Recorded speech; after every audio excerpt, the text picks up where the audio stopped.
What's going on, everybody? I'm back with another video. This video is going to be looking at the match between Manchester City and Wolves and how Manchester City just narrowly beat Wolves by a scoreline of 1-0 in the English Premier League, and with Wolves going down to 10 men for most of the match. So before we get into the tactics behind the game, be sure to check out both my books. They're online on Amazon and there's links in the description below. Also be sure to check out Keyframe. It's how I made this video. But let's get right into the tactics behind the match. So Manchester City started their build-up phase, not having to advance against the pressure of Wolves very often because Wolves played in a more reserved mid to low block for most of the game.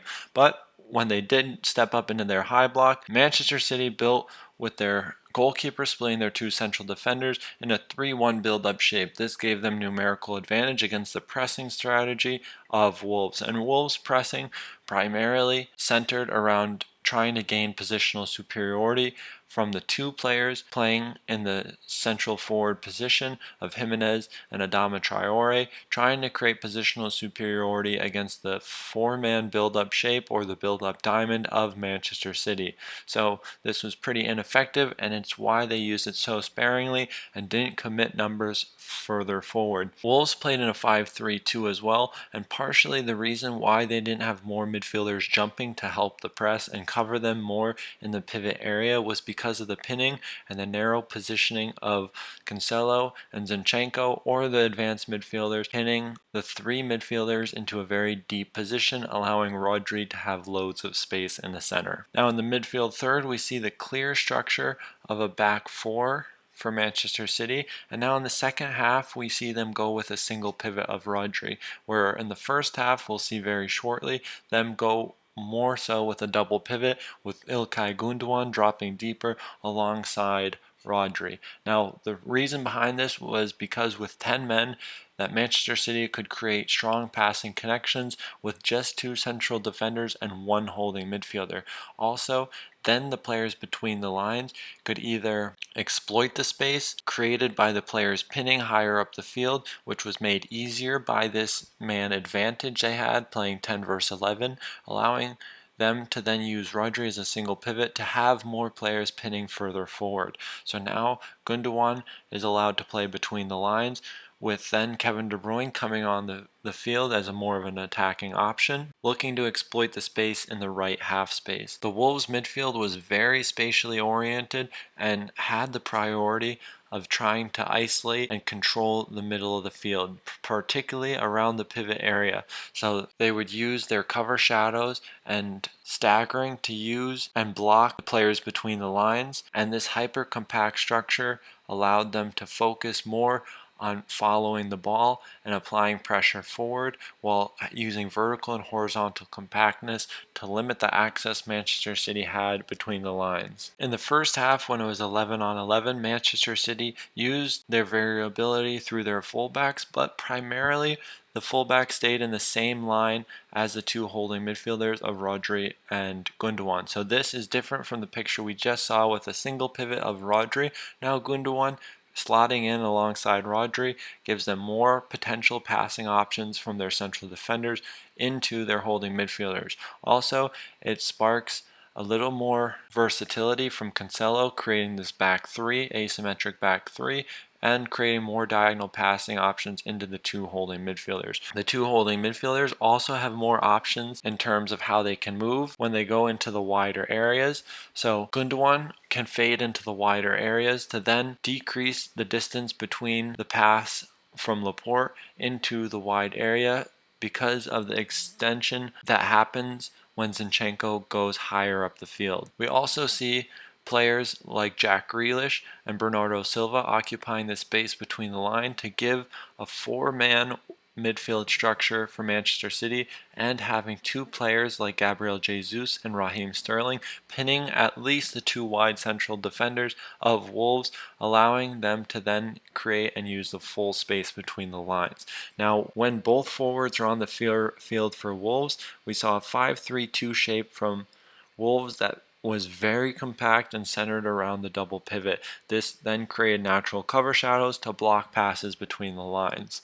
And this was pretty effective in forcing Manchester City to play around and play neutral passes that didn't progress or break the shape of Wolves. Now, the clear out-and-out midfield shape for Manchester City was a clear four-man back line with wide fullbacks, a double pivot to then try and control the transition threat of Wolves with a very dangerous transition of Adama Traore and Jimenez with three midfielders behind them. So by going with a double pivot and two central defenders, they created a 4 versus 2 in transitional moments. Also, it gave more versatility from the fullbacks to then progress higher or potentially invert and come deeper. Because of this added security of the double pivot, Pep was able to choose Cancelo and Zinchenko. And in this picture, we also see the four-man midfield of Bernardo Silva and Jack Grealish. In this moment, a diamond, but very much turned into an asymmetric box, taking advantage of both half spaces and looking to create overloads, exploiting the pinning of the two higher players and the higher players making runs in behind to increase this space between the lines. Now against the low block, especially in the second half when they were able to commit more players forward, we saw the fullbacks come into the half space to create a much tighter rest defense shape. Rodri as a single pivot still, closing down the space and securing a second ball or a clearance. Then we go with a 5-man forward line.